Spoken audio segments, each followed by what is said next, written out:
Thank you so much for joining us on a Tuesday night. On behalf of First Amendment Sports, I'm Ken Meringolo. This is the WCAC Spectacular. We're so proud to share the greatest night of the week with you guys.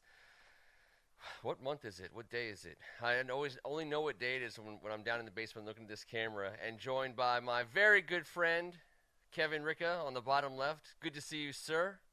Well, you know it's Tuesday. Great to see you too, Ken. It's Tuesday and it's summertime. That's all I know. But once again, we're fired up in here. We got an awesome guest, the guy that I go way back with, a fellow Mustang of yours, and just an overall great guy. It's finally time we had Coach Joseph on the show. Bernard Joseph, welcome to the WCAC Spectacular, sir. Well, thanks for having me, guys. This has been a long time coming. You know, my guy Jeff Clay talks about you guys all the time, so I'm happy to be here. Well, we want to be your guys, obviously. We don't do this Jeff Clay business. You know what that allows me to knock one thing off the list because I wasn't going to get through this show without saying that name. I want you guys to say that name some because you can talk more trash about Jeff Clay than I can get away with, and he deserves it, and he's a great man, and I can't wait to have him down here soon. But Bernard, first and foremost, welcoming a fellow Bishop McNamara Mustang to the show. I love you, obviously, for more reasons than just that, but I'm so proud to have you here with me and with Kevin. You can't not turn maroon when you have a man of your stature on the show. So thank you for classing it up. Thank you for bringing that Mustang goodness with you. No problem, man. I'm excited to be here and ready to get going. Well, All right, Kevin, well, Coach, yeah, go ahead. I didn't know if Ken had some. Go ahead, bud. You just sent it right to me. I'm looking at this background here, Ken. Is Coach on vacation? I mean, that's good. No, That's a I'm good looking backyard. I'm in my backyard, buddy. It's always a vacation when I'm at home.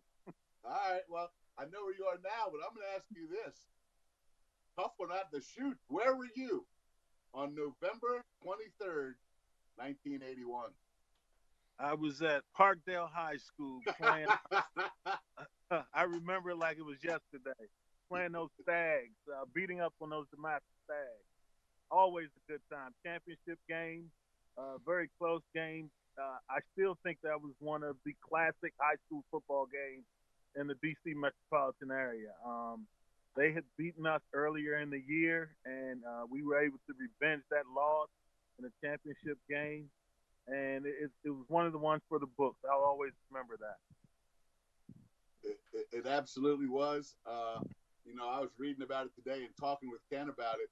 It's one of those generational games, that we were lucky enough at First Amendment to have a couple of them these last few years in the championship. But Donald Huff, one of the most esteemed high school sports writers in Washington Post, anywhere in the country, but at the Washington Post for 23 years, he said it was the game of the 80s.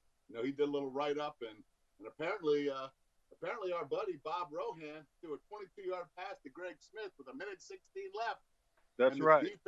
The defense held strong at their own 10-yard line with a pick to end it. Yep, that's how it ended. All right. Great game. Our last drive, we had a fourth. I think it was like a 4th and 5. Our big fullback went down with cramp. We had to come up with the play. I remember telling the coach, "Just give me the ball. I'll get us 5." I ended up catching a pass on that drive to keep the drive going. And Greg Smith scored, and we held him. It was a great victory for the Mustangs. Yeah, you're right about that. One of 3 titles, Ken. One of 3 big-time Mustang titles. Uh, Ken's father, Tom Meringolo, is just like you. He's a McNamara Hall of Famer. And, Ken, he just went in with his soccer team the year before last. So, I feel like I should just be quiet and let you guys talk for a minute here. Always good to be around another Mustang, man. You can't go wrong. I see you, Kevin. You stay in good company, buddy. Well, that's a fact on both sides of this conversation. And you know what? As far as I'm concerned, you Mustangs are all right with me. Now, there's a couple of them that didn't take too kindly to me in 1991 over there on Tioga Jackson Field. It wasn't called that yet. But, I cringe when I park in that parking lot. I want to make sure I got my head on a swivel. I'm no dummy. Well, I'm not as dumb as I look. But, hey, let me ask you something, Coach. What number did you wear on that day, 1981? 87. I played tight end Okay. and defensive end. I wore 87. Okay. Always curious about that. I always want to know who, especially, if you said like number one or something, I'd say, man, I don't know, coach. You don't seem like a guy that would wear number one. You seem like a Well, trench guy. Those low numbers weren't fashionable for big guys back then. we had the higher numbers. And also, coaches didn't allow you to pick your own number back then. You Right. kind of signed a number, and that's what you wore. Very cool. Very cool, man. Well, we got kind of already an all-star cast on the board with Jeff Clay, AGH, Patrick Evans, Strachan's on the board. I mean, none other than Mike Hunter. I mean, when you see the name Mike Hunter come up on a comment board, you must be doing something right because talk about classing it up when the guy like him's on. I got someone named No Talk All Show who's a Mustang class of 04. I don't know if anyone can. I wish I could see who some of these people were with their handles, but so I want to say thank you to everybody for joining us tonight. We are talking to a Bishop McNamara Mustang, but he has done and he has distinguished other institutions as well. Most notably, right after Bishop McNamara, when you went down to Blacksburg and played for the Hokies. I wanted to ask you a little bit about that because you also played with some guys there that I mean, shoot, a few names that lasted in the NFL for quite some time, most notably Bruce. But what was your experience like playing on that team? It was incredible. It was a really close group of guys that I played with. It was more of a family atmosphere. We looked out for each other, and it was some hard-nosed football. It was to me, it's a little different than football now. College football is a little different. They have days off. We never had a day off. We were 7 days a week, bang, bang, 23 days of spring ball. So it was a little tougher football back then. But I think we made it through because we were a family. We were together. It's Darren Ellis. Thad's Darren Ellis. Welcome to the show, sir. Coach, I'm going to take your word for it because, each generation tends to think that they played some hard-nosed football. That's but right. I'm not arguing with you, man. You introduced me to Jones years back, and I was watching him around and Bruce and yourself. I don't want to go 7 days against that group, man. Stu Plank and some of those cats, man. There's some guys on that squad that probably had no problem smashing heads. And that's all we did, Kevin, every day, smash heads. Well, that's how you lead the nation in points given up. You gave up less points in 1983 than anyone in the nation. And, I was going to let you tell that story first. But it's all starting to make some sense. Yeah, it was what was incredible about that team was we were a running team offensively. So all of our practices on defense were basically against the run. And we had a stout defense. Bruce was incredible, but we also had some other guys. Mike Johnson, who ended up playing in the NFL, the Matha guy. We had a guy named Pedro Phillips, who was a defensive lineman, who was an incredible player. So I think the defense itself was one of the best in the country for about 4 years in a row. Had a great staff. They prepared us well, and we put a lot of study time in, and it really made a difference. Well, we talk on the show all the time about game football being won and lost in the trenches, on the line of scrimmage. I have from listening to Kevin tell me a little bit about seeing you on coaching the guys on the other side of the ball from him at Catholic as the D-line coach over there. First of all, in practice, was there ever a day when you maybe just went to someone and said, "Hey, listen, you know what? I know he's wearing a red jersey, but maybe just put him on the ground, just this once." All the time. In fact, those guys at Catholic asked me if they could do that. I had a guy named Joe McKenzie who would pay me to allow him to hit Kevin. So. And he was my friend. With friends like Joe. Business was good. Oh, hey, great. Let me tell you what else, Ken. I know Bernard would come walking around stretches after a game. We'd be doing our Monday walkthrough and film session and everything else, and no pads on, half shirt, and I'd have a little bruise on my rib. He'd come over. What's wrong with you? Look at that. I mean, listen. Like Coach said, I'm from a different era. The quarterbacks, if you put the rib pads on, you instantly lost the respect of your teammates. No, you couldn't just go around looking pretty, not on that team.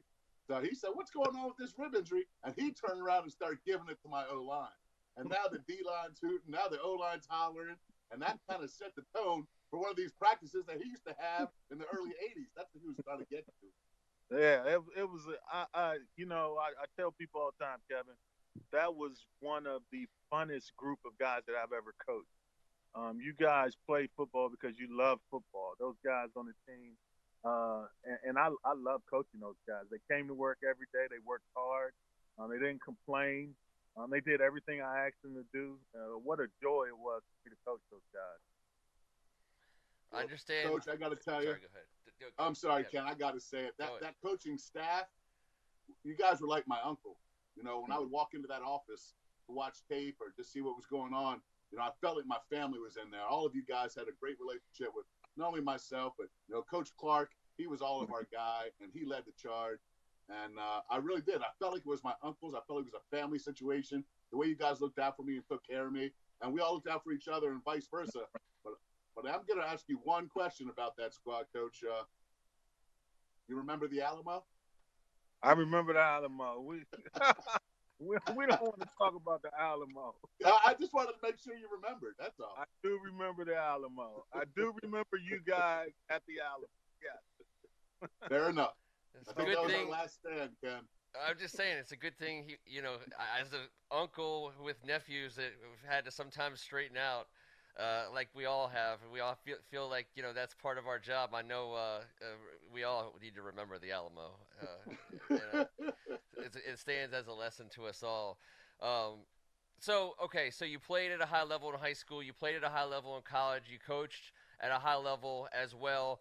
I know I got some other before we kind of get more current. One of the things, kind of looping back in some of the names from the WCAC.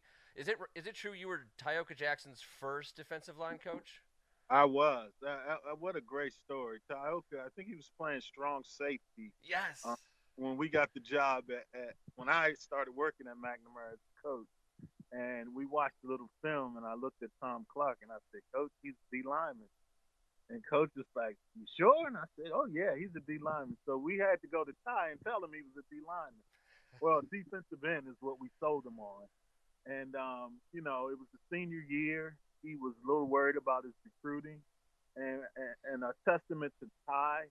One of the things I said is, Ty, I'll spend my entire summer coming up to the school in the mornings before I go to work and work with you to teach you the position.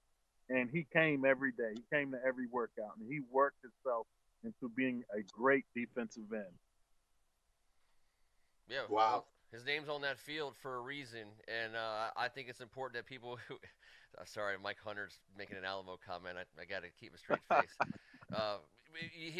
Man puts his name on the field, gives back to his school the way Ty has. I got nothing but respect for him, and it's important that people know that it's not just the work that he put in because it shows. It showed on Sundays.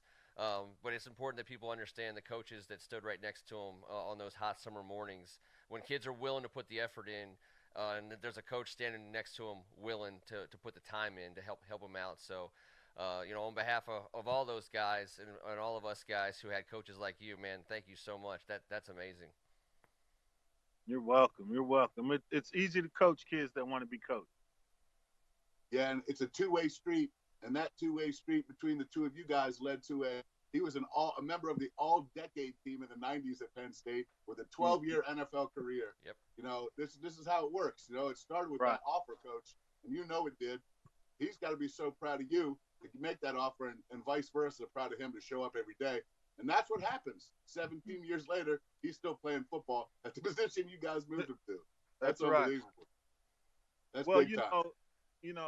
And we live in a world now where oftentimes when you try to move a kid, you get pushback from the parents, you get pushback from the kid. In that situation, we didn't get any flack at all.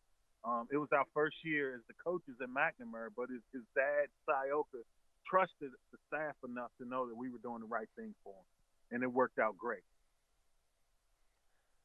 Well, talk about something else that worked out great is you continued down the road of mentoring kids, coaching at St. Stephen, St. Agnes, that program, and it bears mentioning again, assisted by our good friend and your good friend Jeff Clay.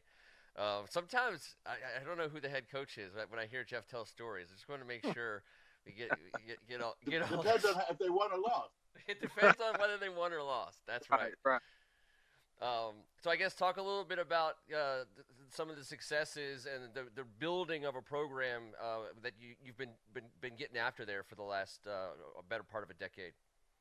Well, it's I took over a program that probably in the 80s, early 90s was really a strong program. The program had kind of died down a little, but we were able to get there and turn it into something that I think is pretty special. Since we've been there, we've had about 19 to 20 kids go on to play college football. When I arrived, there was only one.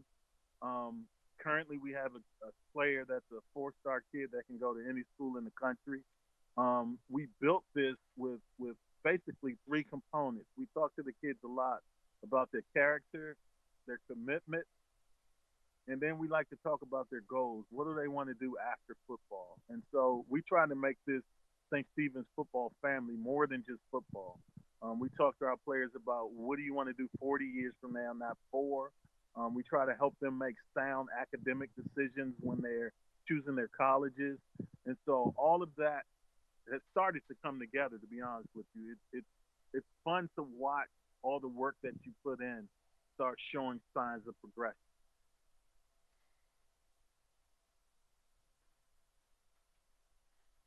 Oh yeah, and listen, we all know about Malcolm Johnson Jr. I mean, you look down. There's two guys that we followed this year very closely. Congratulations to Caleb Williams, who made a very smart choice for his family. Any of the three choices would have been a very smart choice. Right. Not everyone gets married to the girl next door. It's okay out there, Turf fans. He did a very smart thing for himself. But Oklahoma, Maryland, Alabama, LSU, and Georgia. You had, those were his choices. Those are the same choices that your guy Malcolm Johnson has to face. Rakim Jarrett had the same five at the end. That's Right. impressive. I mean, you've seen the high level, you've seen the big time thing. Just talk about him to me for a second. I've seen highlights. I haven't got to see him live yet. Can't wait to this year. Well, what you don't see in his highlight is how hard he worked. Possibly one of the hardest working kids that I've ever coached. There's a guy named Isaiah Davis that just finished up at Maryland, a linebacker. He and Malcolm are probably at St. Stephen's the hardest working guys that I've had there. One thing about Malcolm is he's not a real loud kid. He's not boisterous. He's just a hard worker. He leads through example. He's also a track guy. So one of his decision making process for college is going to involve track. He wants to run track as well. But he's that kid, Kevin, that practice is over, he'll go work out somewhere else. He's organized our team workouts during this COVID thing. They have a group that he holds the team accountable. So he is everything that you see on film and a little more. These are the kind of stories I want to hear. These are why I want to see this kid play, and I appreciate you letting me know that. He's one of the premier recruits in the country. Ken, he's a top 100 guy, and like Coach said, he's going wherever the heck he wants. And with that work ethic, I imagine we'll be reading a little bit more about him after this fall. Yeah, he and a little bit about our school. Our school is not easy academically, and he's met every challenge academically that's been thrown in front of him. And outside of football, to me that's his greatest accomplishment is the fact that he maintains his academics and plays at the highest level that you can play high school football. Very cool. Well, we talk about guys who, like you, Bernard. They live class to the highest level. I also want to make sure people know about your career, not just on the sidelines, but serving your community. 20 years of service, the PG County Force. Again, thank you for that service. I mean, is there anything you haven't done to help make the world a better place in the last 30 years? I mean, it's special. I mean, you started by defending the Alamo, and then all of a sudden you work your way all the way up to now, and that's a hell of a career. Well, I think service is in my blood. what I enjoy most is seeing kids that I've worked with come back years later and they say thanks, you helped me, and not just as a coach, but even as a police officer.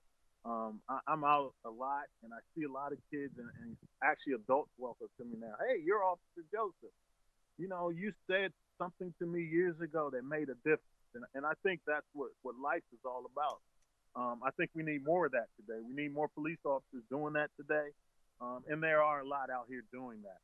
But to me, the greatest victory for me in life is just being able to help other people. Well, in that you've been victorious, Bernard. And I can't remember a big game that we've done. Kevin and I were talking about this with Tim a few weeks ago, where you didn't roll in. Between some basketball games that you were able to come hang out with us on the sidelines for. I know you were. I remember vividly you being there at Catholic, the Gonzaga DeMatha Yep. final. You were standing there next to us in the booth, and so I got all these moments of getting a chance to call games and just to be a witness to what's happening. Not even being able to talk into a microphone and tell people what's happening. And in my mind, I always remember you were standing like right there. And Jeff for that matter, you and Jeff, Mhm. standing there right there with us. So you've been such a part of that ride that we've been on. So it just gives me a good feeling whenever we have you around. So we got to get you around more often.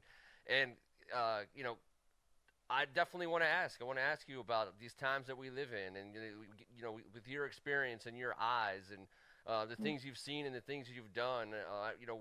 What are you focused on right now? We haven't shied away from the conversation that needs to Mhm. be happening on a regular, constant basis, and whose voice is better than yours at a time like this. So I mean, I'm looking to you, to help us, in as we kind of try to put our left foot in front of our right and go down this road. Yeah, I think that there is systematic racism going on in this country that has to change. And I think that you know any movement in this country, anything that has happened for change, it's been a radical movement, and so I think people see this as a radical movement. I don't necessarily see it as radical. I think it's just people being fed up. There are too many things going on in the country that aren't just, and it's time for it to change. And I have a lot of respect for the people that are out with their feet on the ground trying to make that change. I was a police officer, like you said, but there are some police officers that make the whole entire police force across the nation look bad in some of the things that they're doing, and that needs to stop. I will say that there are some good guys out here, but there are also some guys out here that need to be stopped, and I think that's what this movement is all about. I think this country has an awakening. We've seen us go down this road for 400 years, and I think it's time for things to change. And I think it's guys like you and Kevin, allies with us, that can help change what's going on. Absolutely, Coach. Absolutely. With your leadership as a mentor, father, and husband, forget about football, forget about police work. We've always respected you and looked up to you. And I could have sat here and listened to you if you went on for the next 2 days. And I agree with you. It's a lot of us that have to put our best foot forward here, and it is time for change. We've all been around this our whole lives, and we all want it to get way better. I know I certainly do, and I can't wait to think of the best way to do it. Um, but that brings me to this question. As a man that has been all about change, I did a ton of research today, and I could not come up with a final answer. I'm hoping you can help me here. I do believe you're the first African American head football coach at St. Stephen, St. Agnes, and the IAC. Is that correct? That is correct. That is Yes, correct. sir. Yes, sir. So you're That, in your 10th year now, and that is a big, huge deal, and I'm proud of you for that. And I'm proud of you for what you just said to Ken and I, and everything you just said to everyone listening. no problem, Kevin. This is funny. I'm sitting here watching you, and I remember getting up on Sunday watching your dad's show. He had one of the Do you remember that? He had The the 50-yard most line. How could I forget? 50-yard line, the most popular high school football show in the area for years. I remember We're bringing it back. We're gonna that. we're gonna repackage it and put it back together. You're gonna be on it, Coach, for sure. I just need some of those old bike coaching shorts and some horn rimmed glasses. I'm gonna take it all the way back. Ready to go, ready to go. But back to what we were talking about, Kevin. I just really think that for years, our kids, I have a son, and I'm a former police officer, but I worry about him when he leaves the house of what he's going to encounter if he's stopped by certain people, and those are concerns that only my race has, to be honest with you. Like your dad didn't have to worry about, for the most part, how you were going to be treated if you were stopped by the police. And so those are the kind of things that, are stressors for us as a community, as a black community that I think needs to change. And so, anything that I can do that can help change that, I'm certainly going to do it. We're going to have these conversations with our players. And as a society, I just think we need to fight change. And anything that you guys do on your show, the people that you have on that can affect change would really be appreciated. Absolutely, Absolutely. absolutely, Coach. We start the fight against willful ignorance. The willingness to believe that something doesn't exist because they don't see it, and the willingness to believe that something's not real because they don't feel it. So that for us, it's a big thing to make sure people understand this is real. People do feel it, and just because you're not seeing it and you're not feeling it doesn't mean that it doesn't exist and it doesn't need to be changed. We certainly, I know, Kevin and I and a lot of the folks that we talk to, especially in this basement and around the league, um, there's no willful ignorance that is tolerated, by us, and then and that's a little bit of something because it's easy. People find it easy to uh, think that because their lives aren't touched by something that is real, that it doesn't exist. Mm-hmm. And awareness is it's crazy that we're still in an awareness building stage all these years later. But if that's where we can be helpful on the front side, then let that be where it starts, to make sure that people understand that they have to absolutely be aware of this, and then once they are aware, I do believe that people, once confronted with the reality that they may have been willfully ignorant of, um, that they'll come around, and that's certainly at the top of our prayers, is that there's more people who want to be part of the solution than who want to resist change, and so we've got to fight that fight, to make them aware of their willful ignorance. I appreciate you coming on and helping us with that. At a bare minimum, and I would return back and ask to you, tell us how we can be of service in any way whatsoever. We are at the ready, and I hope you won't be a stranger to that request, because man, Kevin already got to follow you, no matter what, on the sidelines and through, and all that kind of stuff, and I know that the rest of us, stand ready to be led by you as well. Not a problem. My biggest thing to you guys is if you see something, act on it. You know what I mean? Just don't let stuff go. And I think that's been what our country has done for years. Is we've seen things and not spoken up, not been a force for change. So if I can ask you guys, if you could do that, that would be great.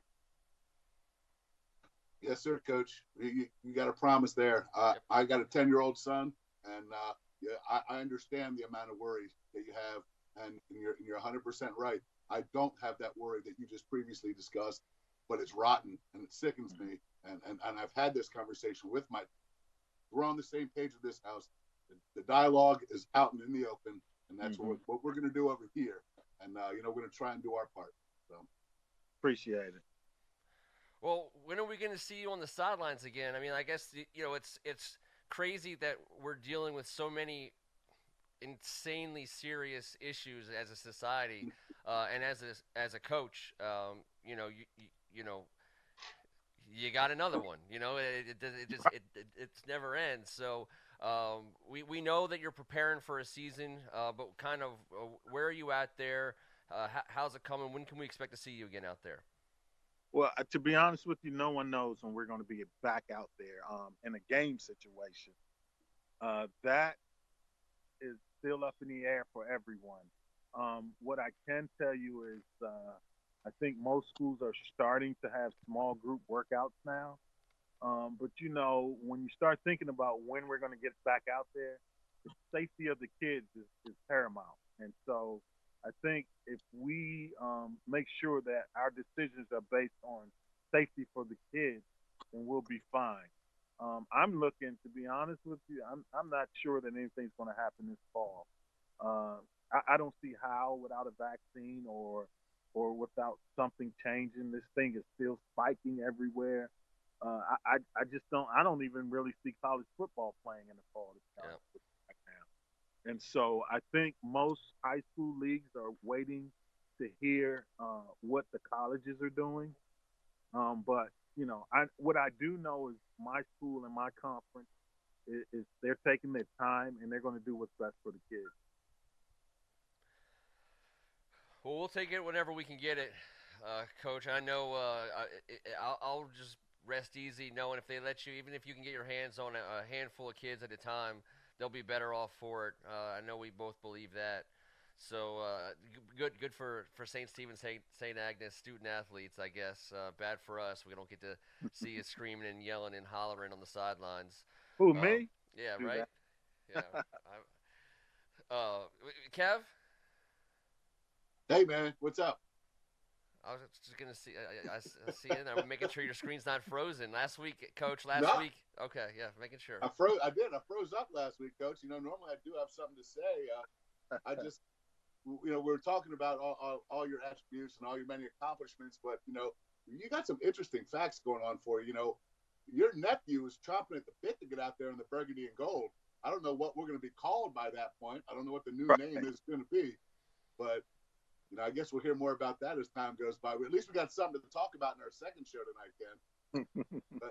But yes, Coach Joseph is the proud uncle of Chase Young, Washington Redskins #2 pick and the future of this franchise.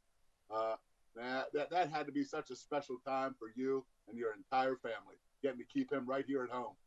Yeah, and I grew up a Redskin fan, and it is. It's special to know that he's going to be here. Kevin, another thing, just like we were talking about Malcolm and Tyoka earlier, that's Chase.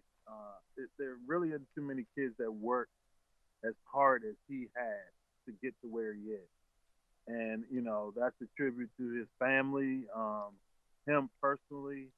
He's put the time in to get what he's got. God gave him some talent, and he took that talent and ran with it, and that's what makes him special. It's God given. Like you said earlier, I played with Bruce Smith. I know what God given talent looks like. But there are a lot of kids that have God given talent that don't do anything with it. Sure. And he's a guy that has done a lot with the talent that he has and has worked himself into being the #2 pick. And yeah, we are very happy that he's home. Yeah, Absolutely. we are very happy also Oh, yes. that he's home. Just for the record, Amen. I know if Strachan was here, he'd possibly sound a little happier since he has that blue and red stag situation going on. But at this point in time, he's WCAC through and through. All those DeMatha guys, There you go. There you go. they can go take a walk now because he's a Redskin and he's from the WCAC. That's right. So yeah. I mean, so what kind of family is that? With you got Ricca on one hand as a nephew, and you got Chase Young on the other hand as a nephew. I mean, that is just a weird family. What are you talking about, man? You're gonna get the host on our guest on mad. Hey, a family of success, man. Hey, Oh, I actually coached with my dad against Chase at Pilates when we were out of Prospect Hall That's in the right. I remember. championship game. Yeah, Back then he was a quarterback and a safety, I believe. I remember that. I was at that game actually. I Yes, sir. remember. Yeah, absolutely, man. Mhm. So, another hey, converted safety. Hey, look. So, that's what he does. a Kevin Ricca story. I remember Kevin in high school playing middle linebacker and quarterback. Man, who does that? We called it a walk-up safety, but he was definitely with a half shirt. He was more of a linebacker than a safety. We had only had 13 guys. I think. I don't think there's much of an option. Sounds I like knew my the plays.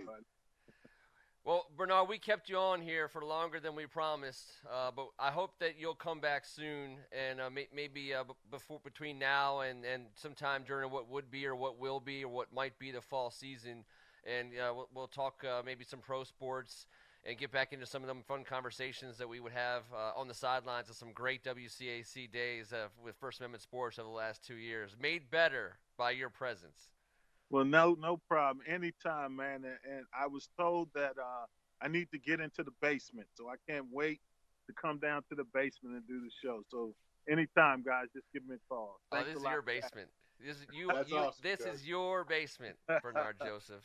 All Hundred right. percent. Take it easy, Ken. Take it easy. Let's make sure he wants to come still before we're off here. I'm just kidding.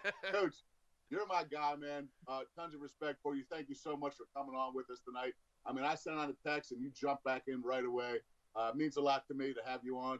I appreciate your leadership and your conversation this evening. You and your family be safe and enjoy the rest of your summer. All right. Thanks, guys. Appreciate it. Thanks for having me on. You got it, Bernard. Have a great rest of your summer. Okay, you too. Until next Tuesday night, he's Kevin Ricca. I'm Ken Meringolo. This was the WCAC Spectacular. Thanks going out to Luke David and Victor Maddox on the boards and in the bunker. We appreciate you guys. Couldn't do it without you. We'll be back in a week. Till then, thanks.